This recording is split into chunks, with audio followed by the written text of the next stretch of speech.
বন্ধুরা, দেখতে পাচ্ছেন আমার গ্রো ব্যাগের মধ্যে শশা গাছগুলো কত সুন্দর হয়েছে। তো আমি এই শশা গাছগুলোর পরিচর্যা করব, কিভাবে করি দেখুন। এবং শশা গাছে যে বিভিন্ন রোগ পোকার আক্রমণ হয় ও তার প্রতিকার সম্বন্ধে আলোচনা করব। শেষ পর্যন্ত দেখুন, তাহলে বুঝতে পারবেন।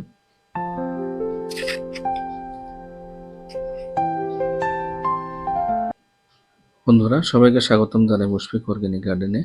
দেখতে পাচ্ছেন আমার শশা গাছের দুইটি পাতার মধ্যে লিফ মাইনার বা পাতা সুরঙ্গকারী বা ছিদ্রকারী পোকা আক্রমণ করেছে। তো এই দুটো পাতা আমি ছিঁড়ে ফেলবো, কারণ এই দুটো আর ভালো হবে না। এবং বিভিন্ন রোগ পোকা সম্বন্ধে আলোচনা করব। তো শশা গাছের যে বিভিন্ন রোগ পোকার আক্রমণ হয় তার মধ্যে অন্যতম হলো যেমন ঢলে পড়া রোগ, যেটাকে ওয়াইল্টো বলা হয়। এর লক্ষণ হলো গাছ হঠাৎ নেতিয়ে পড়ে এবং শিকড় পচে যায়। এর প্রতিকার আমরা করতে পারবো। বেশি আক্রান্ত হলে গাছ তুলে মাটিতে পুঁতে রাখতে হবে, আর না হলে পুড়িয়ে ফেলতে হবে। তারপর আমরা কার্বেন্ডিজিম গ্রুপের একটি ছত্রাকনাশক 1 গ্রাম প্রতি লিটার জলের জন্য জলে মিশিয়ে গাছের গোড়ায় স্প্রে করে দেব মাটিতে। তারপর 2 নম্বর হলো পাতা কুঁকড়ানো বা লিফ কার্ল মোজাইক ভাইরাস। এর লক্ষণ হলো পাতা কুঁকড়ে ছোট ও হলদেটে হয়ে যায়।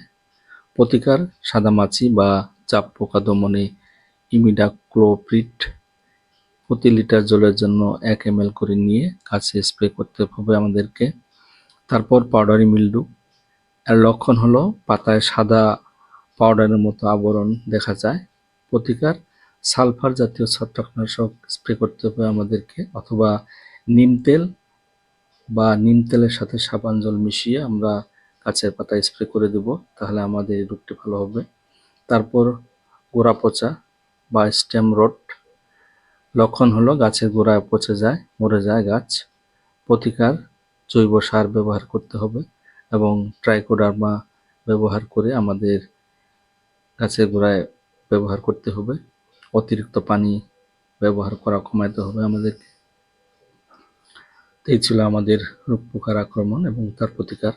এখন আমি গাছের গোড়াটি খুঁচিয়ে নিতেছি খুব ভালোভাবে।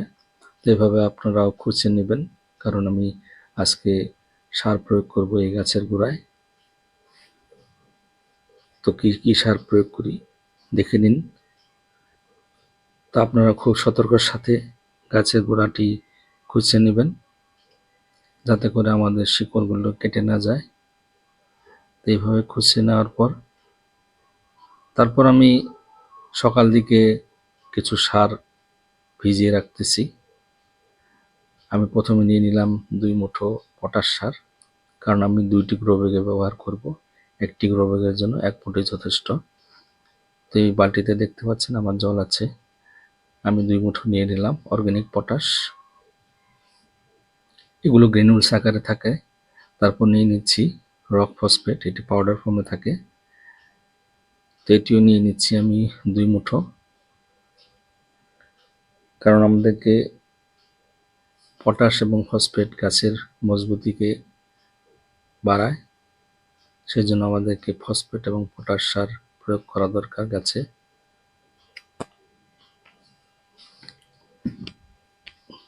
তারপর আমি এখন নিয়ে নিচ্ছি সিউইড বা সি সিক্রেট, যেখানে সমস্ত প্রকারের মাইক্রোনিউট্রিয়েন্টস থাকে।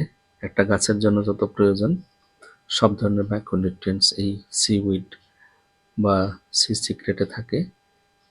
এটা আমি 1 মুঠো দিয়ে দিচ্ছি, এটাও গ্রেনুলস আকারে থাকে।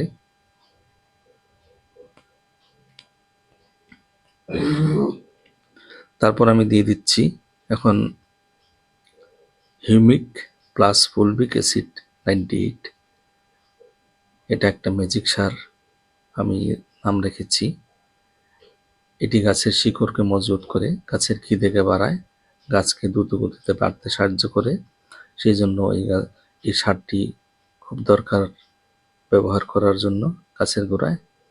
তো এটিও 2 চামচের মতো আমি দিয়ে দিলাম। তো এখন সারটি আমি ভিজিয়ে তারপর আমি রেখে দিব সকালবেলা।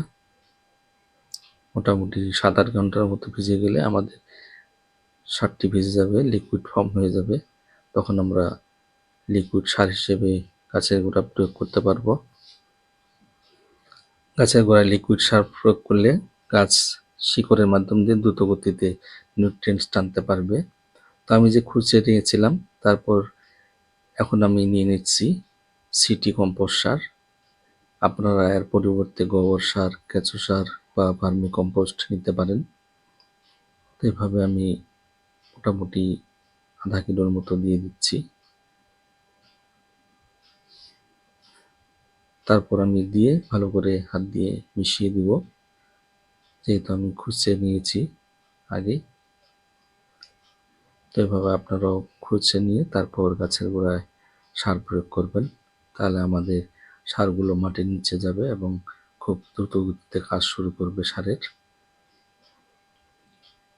তো দেখতে পাচ্ছেন, এইভাবে আপনারাও নিয়ে নেবেন সারগুলো। এই সিটি কম্পোস্ট সারের মধ্যে নাইট্রোজেন থাকে অনেক পরিমাণে, সেই জন্য আর কোনো এক্সট্রা নাইট্রোজেন আমি প্রয়োগ করলাম না।